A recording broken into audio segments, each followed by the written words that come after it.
ni mkesha wa Christmas. Na sisi watu dunia hii wanangojea wafalme wengi. Kwa sababu mfalme alikuwa kitu Mogorionde. Yaani mtu mkubwa.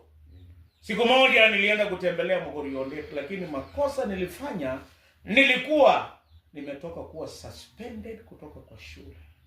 Mogorionde alikuwa amekaa chini anakunywa chai.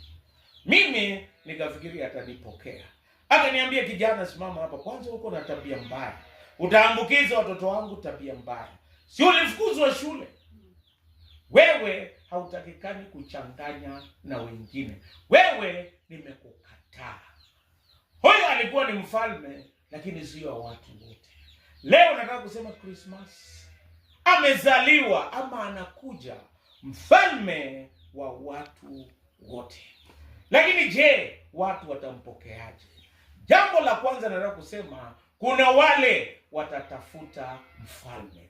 Mamajusi kutoka mashariki wakiongozwa na nyota walitafuta mfalme. Gijeng yeinde.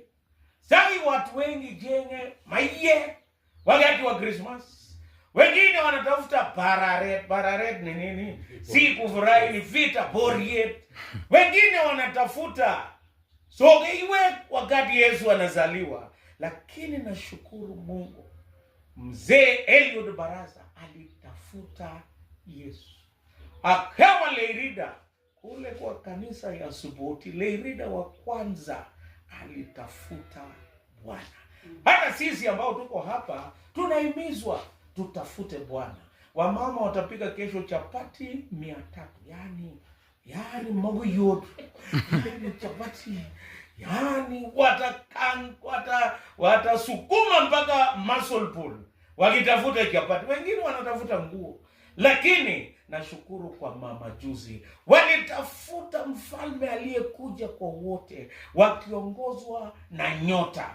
Na walipofika, kitu cha kwanza wakapata furaha. Kitu cha pili wakamwabudu. Kitu cha tatu wakatoa vipawa vya maana. Ndiposa tunaimbanga hii wimbo, njoni na furaha enyi wa imani, njoni Bethlehemu upesi.